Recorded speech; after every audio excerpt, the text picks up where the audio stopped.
Welcome to new TV Telugu. ఇప్పుడు AP top నుంచి చూద్దాం. కదరి మున్సిపాలిటీ పరిధిలోని మాధవ గురుకులంలో స్వాతంత్ర పోరాట యోధురాలు ఝాన్సీ లక్ష్మీబాయి జన్మదిన వేడుకలు ఘనంగా జరిగాయి. ప్రముఖ న్యాయవాది సుబ్బారాజు గుప్తా, కమిటీ సభ్యులు రవి, గోపాలకృష్ణ, ప్రభాకర్ రెడ్డి, విష్ణు పాల్గొని ఝాన్సీబాయి చిత్రపటానికి పూలమాలలు వేసి నివాళులు అర్పించారు. 1828 నవంబర్ 19 జన్మించిన ఝాన్సీ లక్ష్మీబాయి చరిత్రను, బ్రిటిష్ వారితో ఆమె పోరాడిన వైనాన్ని పట్టణ ప్రముఖులు పిల్లలకు వివరించారు.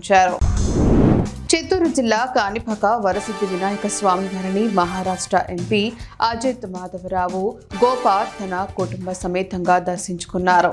ఆలయ అధికారులు ఆయనకు స్వాగతం పలికి దర్శన ఏర్పాట్లు చేశారు. అనంతరం మూషిక మండపంలో స్వామివారి చిత్రపటం, తీర్థ ప్రసాదాలను అందజేశారు. సొంత స్థలం లేదా ప్రభుత్వ పట్టా స్థలంలో ఇల్లు నిర్మించుకోవాలనుకునే వారికి పీఎం ఆవాస్ యోజన కింద 2,50,000 రూపాయలు మంజూరు చేయబడుతుందని ఊండి ఎమ్మెల్యే డిప్యూటీ స్పీకర్ రఘురామకృష్ణంరాజు తెలిపారు. అర్హులు ఈ నెల 30లోగా గ్రామ లేదా మున్సిపల్ వార్డు సచివాలయంలో తమ వివరాలు నమోదు చేసుకోవాలని సూచించారు.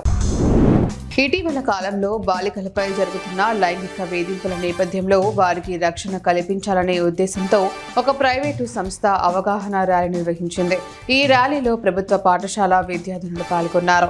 బాలికల రక్షణకు చట్టాలున్నప్పటికీ వేధింపులు కొనసాగుతున్నాయని, ప్రజలు అప్రమత్తంగా ఉండాలని ఈ సందర్భంగా కోరారు. ప్రజల్లో అవగాహన పెంచడమే ఈ ర్యాలీ ముఖ్య ఉద్దేశం. మైలవరం వెల్వడం అడ్డ రోడ్డు వరకు ఉన్న ఆర్ఎంబీ రోడ్డు దారుణంగా తయారైంది. 9 నెలల క్రితం పాత రోడ్డు పెకిలించి రోడ్ రోలర్ తొక్కించారు. వాహనదారులు, స్థానికులు, సిపిఎం నేతలు నిరసన తెలపడంతో గుంతల రోడ్డును సరిచేసి రోడ్డు పోస్తామని యంత్రాలను తరలించారు. అయితే ఉన్నతాధికారులు పాత రోడ్డును సరిచేసి దానిపై తారు పోయాలని కాంట్రాక్టర్కు సూచించారు. కానీ కాంట్రాక్టర్ మాత్రం అలా చేస్తే 2 నెలలు కూడా రోడ్డు ఉండదని, తాను అలా చేయనని తెలిపినట్లు సమాచారం.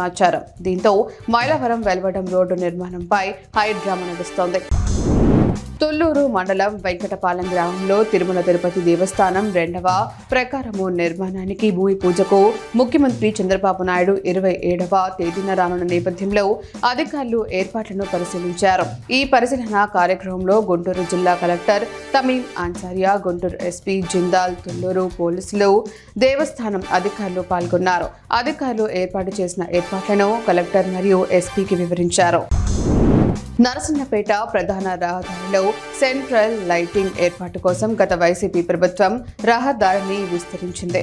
3.2 కిలోమీటర్ల మేర లైటింగ్ పనులు ప్రారంభించి 4.5 కోట్ల నిధులు విడుదల చేశారు. అయితే కేవలం కిలోమీటర్ మేర పనులు పూర్తి చేసి మిగిలిన భాగంలో రహదారి విస్తరణ పేరుతో భవనాలను తొలగించిన పనులు మాత్రం ఇంతవరకు చేపట్టకపోవడంతో ప్రజలు ఇబ్బందులు పడుతున్నారు. నరసన్నపేట పట్టణంలో ప్రధాన రహదారికి ఆనుకొని ఉన్న ప్రభుత్వ ఉన్నత పాఠశాల, స్టేట్ బ్యాంక్ బాలికల ఉన్నత పాఠశాలకు వెళ్లే రహదారి శిథిలం కావడంతో స్థానికులు, విద్యార్థులు తీవ్ర అవస్థలు పడుతున్నారు. ఈ రహదారిపై ద్విచక్ర వాహనాలతో వెళ్లేవారు ప్రమాదాలకు గురవుతున్నారని గ్రామస్తులు తెలిపారు. ఈ రహదారిని వెంటనే మరమ్మతులు చేయించాలని వారు సంబంధిత అధికారులను కోరుతున్నారు. అధికారులు స్పందించి సమస్యను పరిష్కరించాలని ప్రజలు విజ్ఞప్తి చేస్తున్నారు. ఉద్యోగ ఉపాధ్యాయులకు 30% ఐఆర్ వెంటనే ప్రకటించాలని ఎస్టీయూ జిల్లా ప్రధాన కార్యదర్శి మధుసూదన్ డిమాండ్ చేశారు.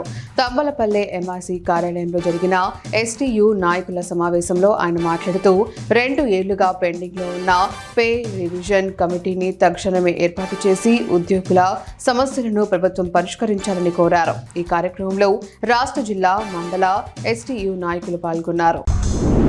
ఆత్రేయపురం మండలం వాడపల్లిలో కొలువైన వెంకటేశ్వర స్వామిని విశాఖ ఎంపీ మతుకు మిల్లి భరత్ దర్శించుకున్నారు.